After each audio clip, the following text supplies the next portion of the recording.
is nemes? The answer is simple. It's a textile made from wool. Then what is felt? The same thing. Textile made from wool. In the Hungarian language, there are two words for this material. Nemes refers to handmade, hand-formed objects, and felt refers to the manufactured, standardized wool textile. The Hungarian word nemes connotes the exalted status of this material, a gift from God. Carded wool can be formed and molded using only warm water and our bare hands. It doesn't require any additives or adhesives. Nemes is fundamentally nothing more than tangled, compacted animal fur.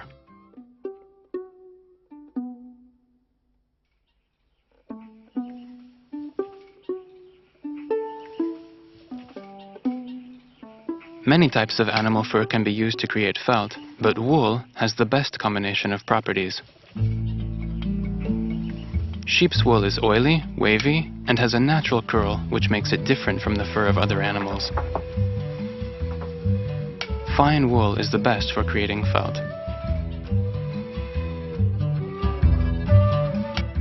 Different types of sheep's wool have different properties and can be utilized with differing degrees of success. The caliber of wool varies with respect to the sheep's type, gender, age, ancestry, and a given animal's specific metabolism.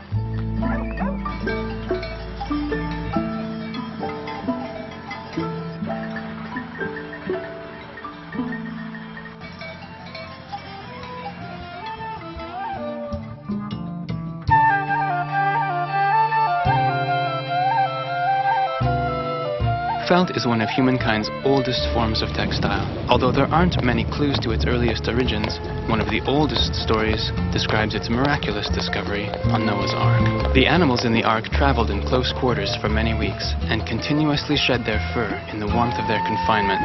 They stood and walked and slept on their fur until a wondrously thick, warm, multicolored felt blanket was created under their feet on the floor of the Ark.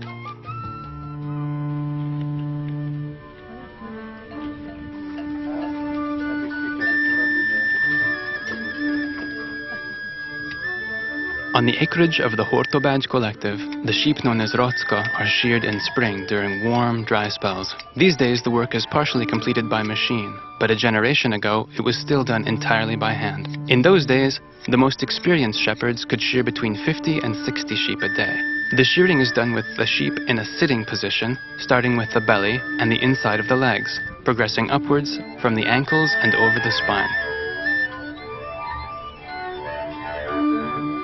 Our Italian friends Seppi and Maria Vittoria Enzio raise Sambucana sheep, a type which is slowly dying out. They keep a flock of about 10 animals, which they shear once or twice a year, depending on the length of wool strands desired. Although many people feel that shearing twice a year yields better quality wool, Maria Vittoria prefers to shear the flock once a year for the longer stranded wool, because it provides superior material for making nemes and weaving. About 1.5 kilograms of wool can be sheared from a mature sheep, which should be cleaned for best results.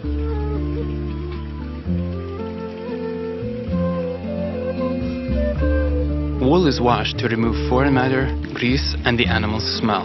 The wool fat, called lanolin, is important to the wool's flexibility and resiliency and shouldn't be washed out completely.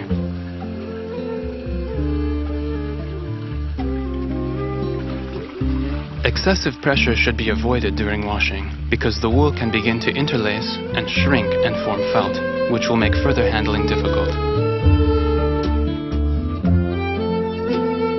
Before we can make anything out of the tangled wool, it must first be loosened and carded. Hand carding is done with two identical steel-toothed boards fixed to handles.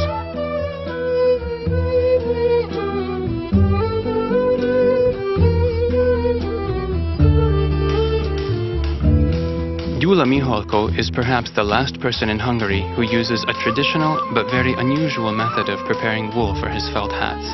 The lamb's wool is loosened with a special device called a fogfónak, a cable stretched taut which, when struck, vibrates and loosens the wool into fine layers. In the wool processing workshop of Márton Bence, custom-built machines comb and card the wool into fleece and bands.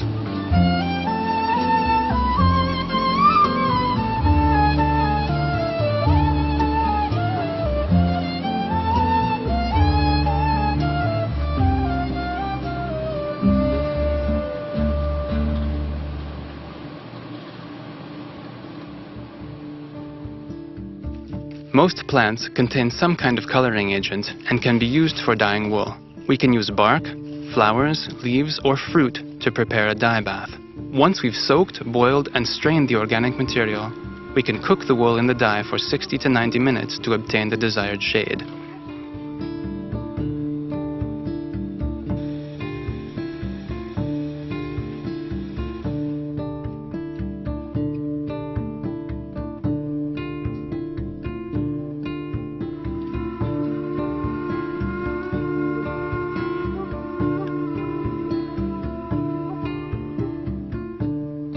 In Gigi Mosca's dyeing works, between 1 and 3,000 kilograms of wool are dyed every day in about 70 different colors.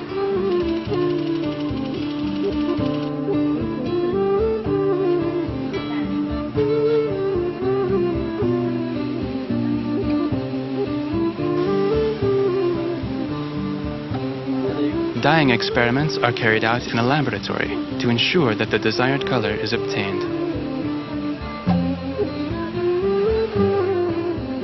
Gigi has a special machine designed to dye fleece.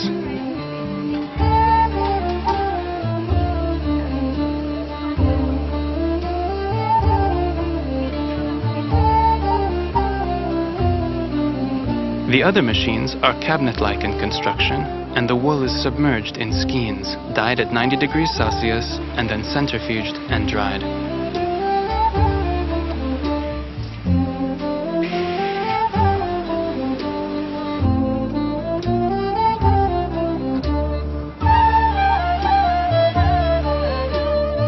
For hand dyeing, we can use synthetic coloring agents like aniline, as well as organic dyes. The wool should be cooked for an hour to reach the desired color and fixed with vinegar and salt.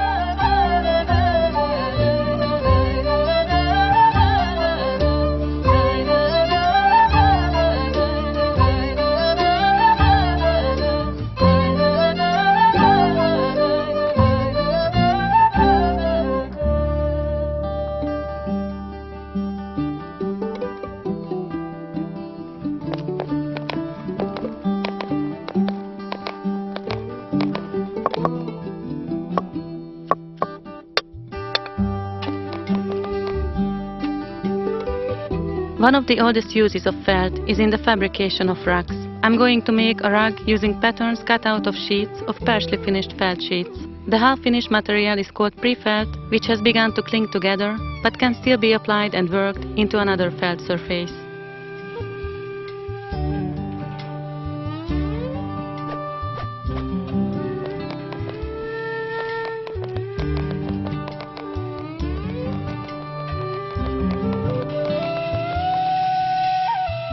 First, the pattern goes onto the table, or rather onto a flexible surface laid on the table. It could be canvas, a reed mat, or bubble pack. I have to think in reverse for this. The design elements of the rug, which will be on top, have to be placed on the bottom using this method.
After the pattern is laid, I start to build up the layers of the rug itself.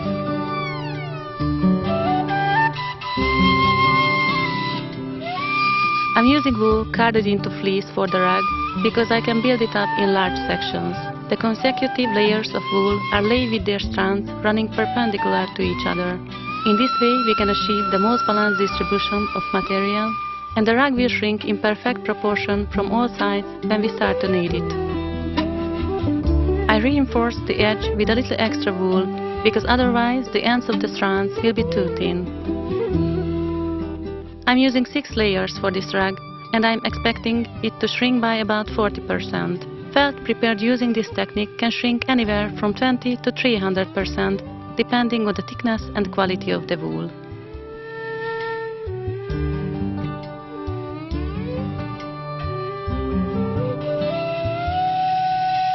I cover the layers of wool with a smooth mesh and sprinkle it with warm soapy water.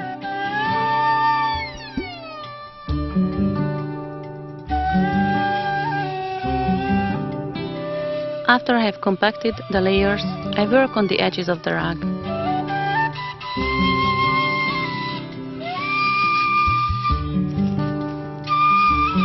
In general, several people are needed to knead a rug to the desired consistency, depending of course on its size.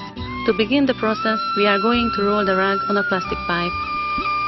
We roll the rug up from each of its 4 sides and knead it for about 30 minutes. The felt always shrinks from the direction that it has been rolled up.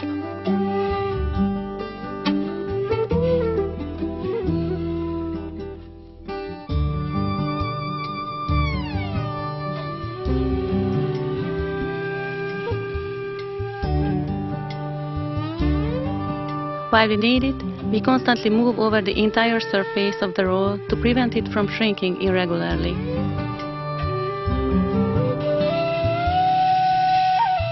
We squeeze the cooled water out of the roll, and each time we re-roll it, we sprinkle it again with hot water. Then we cover it quickly so that the water doesn't cool.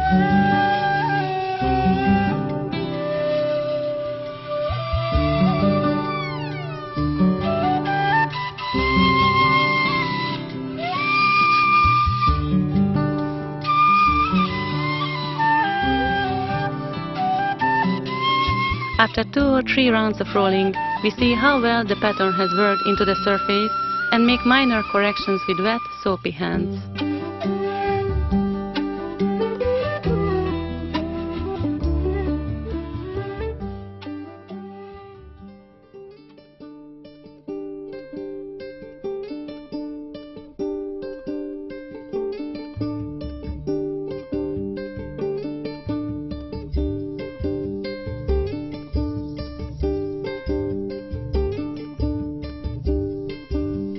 We can also compact the wool by walking on it.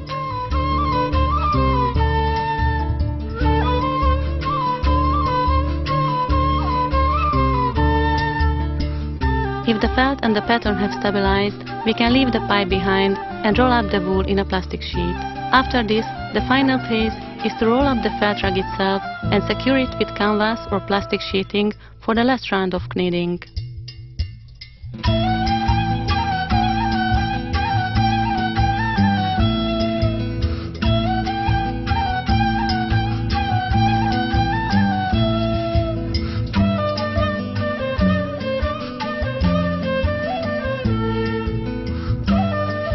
The finished rug is rinsed with clean water, drained and dry flat into its final form.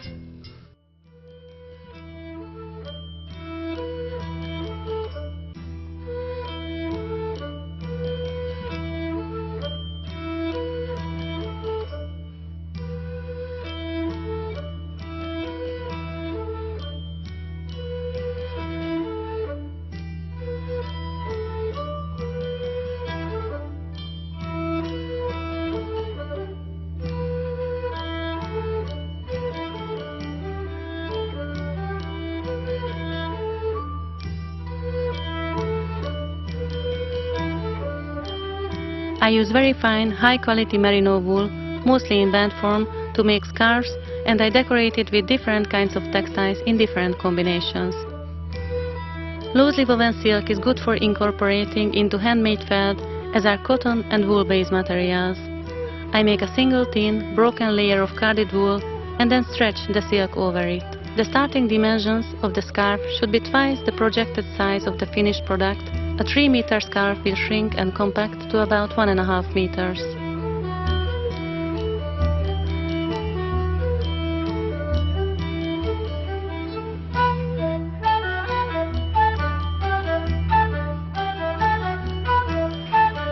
After wetting the scarf, I massage it through the mesh, very carefully at first, then applying more and more pressure until the fibers of the wool weave through the silk.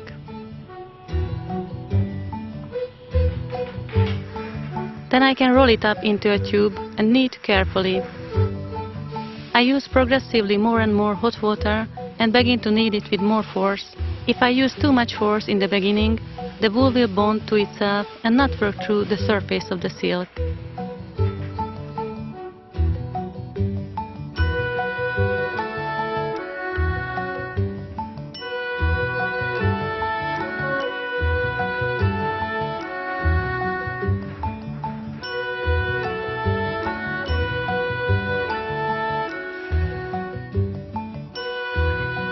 Sometimes I slap it against the table to compact the wool strands. Obviously, we cannot make something like felt with just the silk. It's a layer of wool which shrinks and pulls it together, creating a striking elephant skin texture.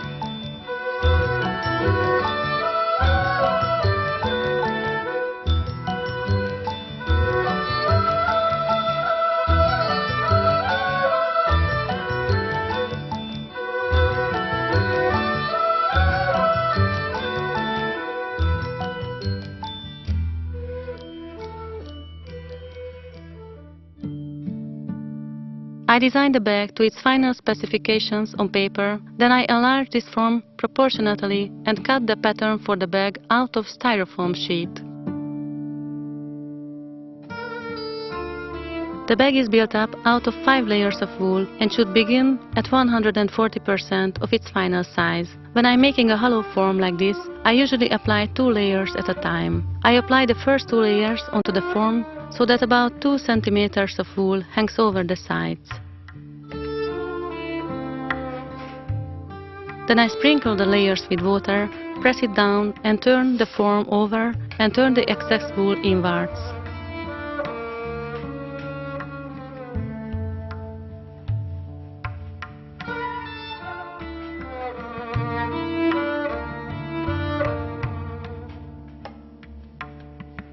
Only one of the 2 layers actually hangs over the side of the form, so that the thickness of the bag will be the same at the seams as it is elsewhere, not twice as thick.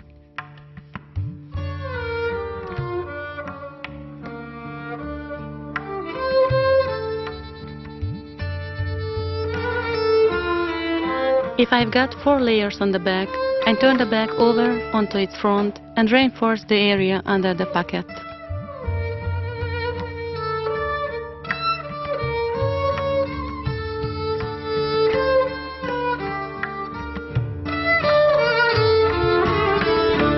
Then I put the pocket pattern onto the inside and apply 2 layers which hang 2 or 3 centimeters over the side. This is where the pocket attaches to the bag. I make the upper edge of the pocket without cutting, forming it with my hands. I lay the 3rd and 4th layers onto the bag and the pocket, then apply the last color transition layer. I ornament the bag with silk squares, which are attached with an outline of colored wool to help them stick.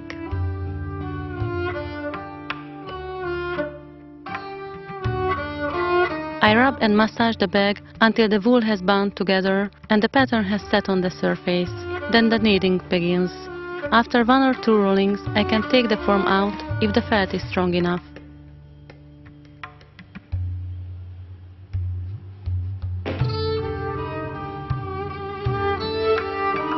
From this point on, I will work the walls of the bag from both sides because the unfinished felt can easily stick to itself if it hasn't compacted enough. I always cut the felt before it's been kneaded into its final state so that I can put the finishing touches on the edges.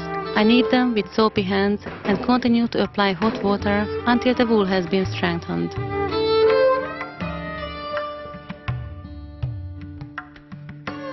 After rinsing and draining the bag, I stuff it and leave it with its top closed to dry.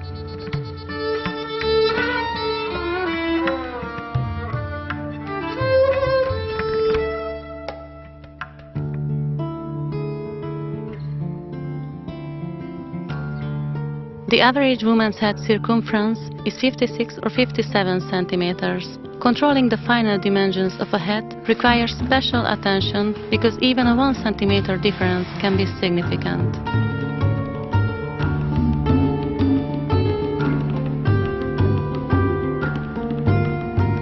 In this case, I apply 5 layers of wool and begin with a form at 140% of the final size.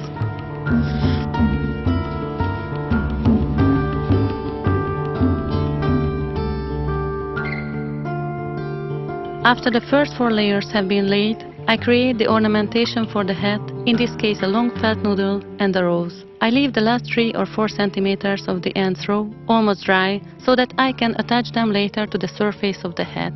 I reinforce this with a little extra wool.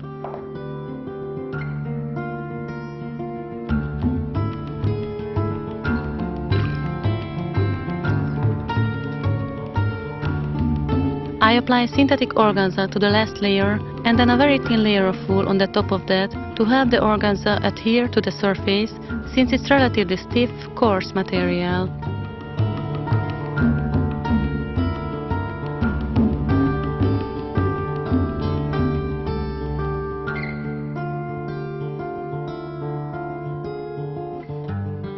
I massage the surfaces of the hat until the felt has been worked together and strengthened. During the first few rounds of kneading, the pattern of the hat remains inside to keep the sides from sticking to each other. When the material is strong enough, the form can be removed.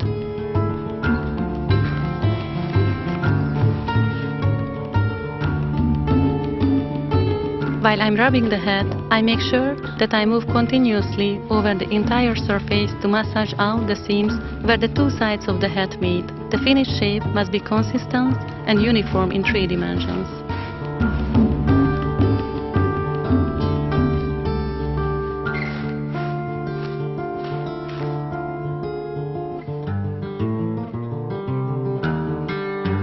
I constantly refer to hat maker's form to check the circumference and shape of the hat as it progresses, in this case a 56 centimeter form. After washing, the hat is drained and left to dry on the form.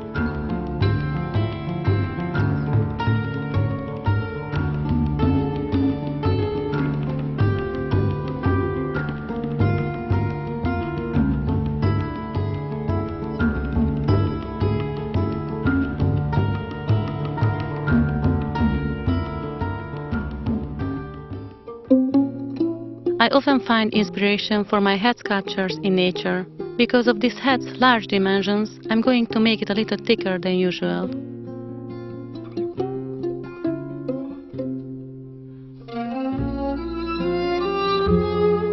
For the first 2 layers, I'm using merino wool mixed with camel hair.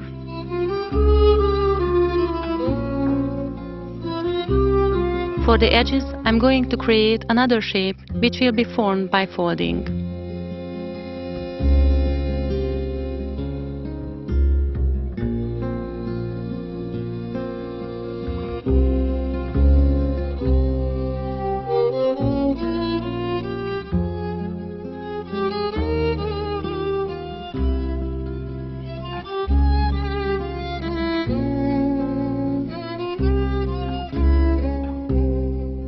I'm going to build in a pair of fins to the inside of the hat as well. These are prepared separately.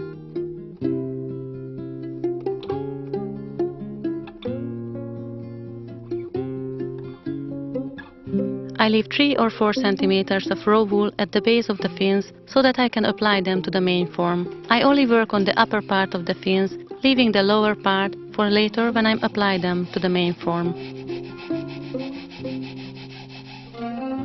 When the upper part of the fin is finished, I open it at the bottom edge and then attach it to the main form.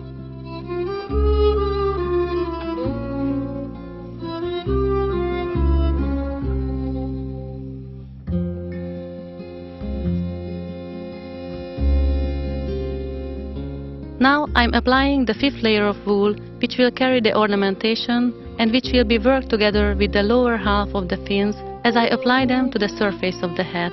I use silk and curly, uncurled strands of wool and silver and gold ribbons as decoration elements.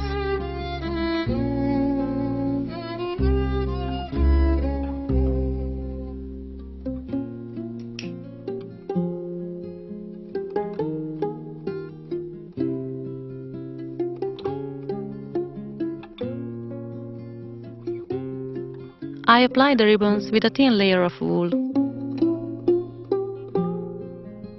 I massage and rub the hat to work in all of its ornamentation and knead it in a roll like the other objects. I cut small holes between the rows of ribbons. These can only be cut when the felt is relatively stable but still has not solidified completely. The edge of incisions will be rubbed to soften them and close the surface. I rub the holes with soapy hands and sprinkle the hat with hot water and knead it in a roll. The finishing touches are added on a hat form and the completed sculpture is left to dry.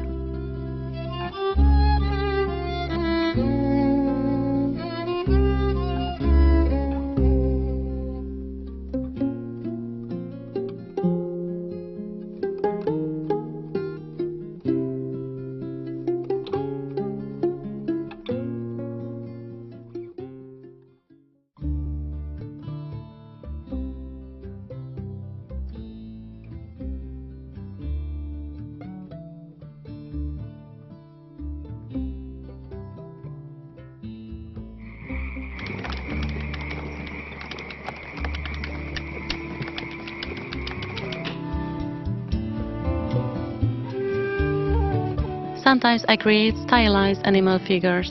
After laying the first 2 layers to the lizard's body, I apply the wool that will become the crest and toes.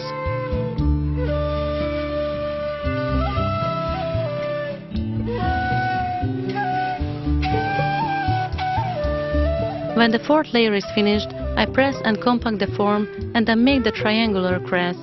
I use scissors to create the toes and wrap the edges in wool. The lizard's tail is fabricated separately. I use fleece for the inside and wind it with colored band wool, which is then wound with wool yarn. The tail is kneaded and affixed to the end of the tail stump to be completed with the rest of the body.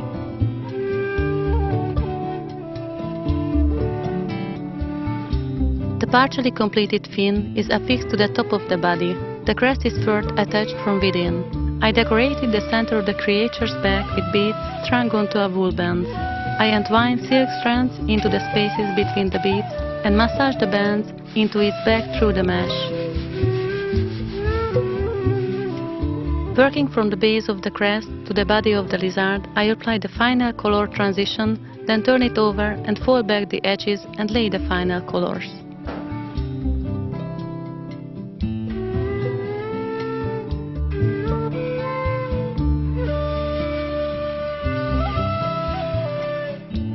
After this, I roll the lizard once or twice in canvas and pull out the internal form by cutting open the creature's mouth.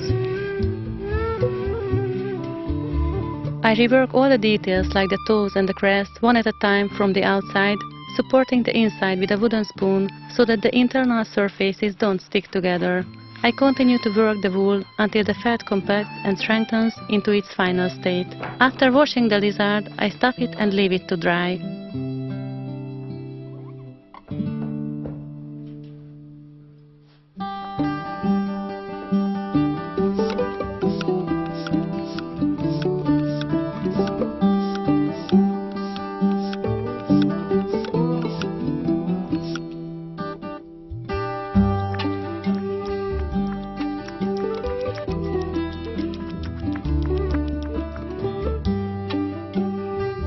Over the course of the last 30 years, felting has won renewed recognition and more followers. Felting is generally relegated to the realm of traditional crafts, but modern felt artisans are finding new roads and new avenues of self-expression, and there are some who have chosen felt making as their personal medium in the world of modern visual and applied arts. It is not enough to simply preserve and nurture traditional crafts. If we want them to survive with integrity, we need to reassess and redevelop them to fulfill the expectations of the applied arts in our own age.